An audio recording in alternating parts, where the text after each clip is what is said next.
see one more article that says, I saw an article the other day that said, should sellers list now or wait for the 6% to be canceled? I'm like, well, who came up with that? I haven't seen 6% in 25 years. Yeah. You know? Actually, somewhere between 4.5% and 5.5%. Yeah. If that, I've seen some really low ones, Yeah.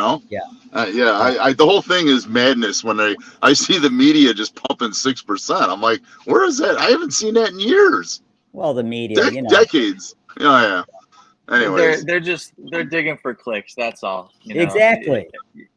And the fact is, when you read one of these articles, the person that wrote the headline isn't the person that wrote the article. So, not a lot of people realize that, and that's what's so that can be very misleading and to the detriment of the public.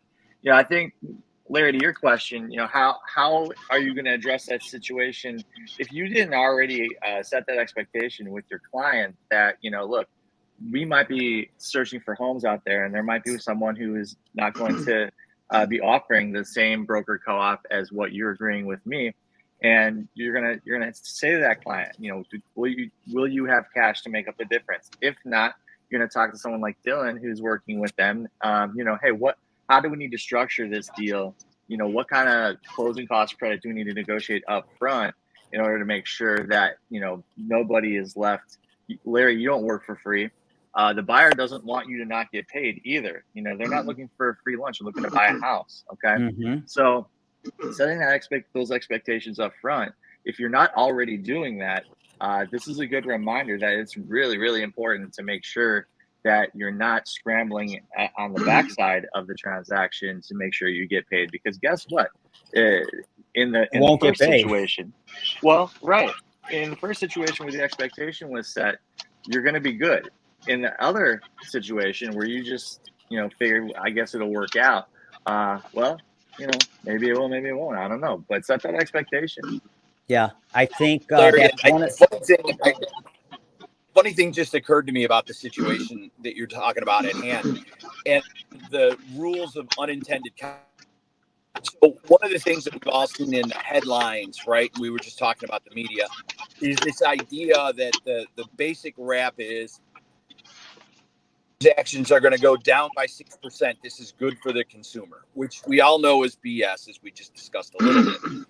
But what if it actually has the opposite? In Larry's situation, if you turn around and you're like, well, look, this house is worth whatever the transaction price is, right? Let's say it's $500,000. And it's not going to go down by 6% to 470, but they're going to still hold to that $500,000 price. Well, now if the seller comes in, I have a house, especially in this market, that is worth $500,000, and there's 10 people lined up to buy it, as we've seen already this spring. Buyer's like, well, I need some concessions. Like, I don't have concessions, but if you turn around and pay me $515, I'll give you out appraises for $515, and now it's driving prices higher in order to compensate the selling or the buyer's agent. Yeah, prices down, which is the intent of the settlement. Hey, yeah, the intent of the settlement is to pay a little bit of money to a bunch of sellers and a lot of money to a plaintiff's lawyer. Let's be clear about that. Hey, Patrick. Well, yeah, that's absolutely true. That like this will be good for consumers, and it may go the other way. Yeah, Patrick turned me on to this this podcast, Planet Money, where they interviewed the plaintiff's. Thank you. Where they interviewed the plaintiff's attorney, who is this Mike Ketchmark. What's his name? Mike Ketchmark. He's a personal injury lawyer in Kansas City. Yeah, personal injury lawyer in Kansas City. Has a great presentation about him. And he had 4 lawyers on his side working on the case with him, his son, and, a couple other attorneys, the one that brought the case to him and another attorney.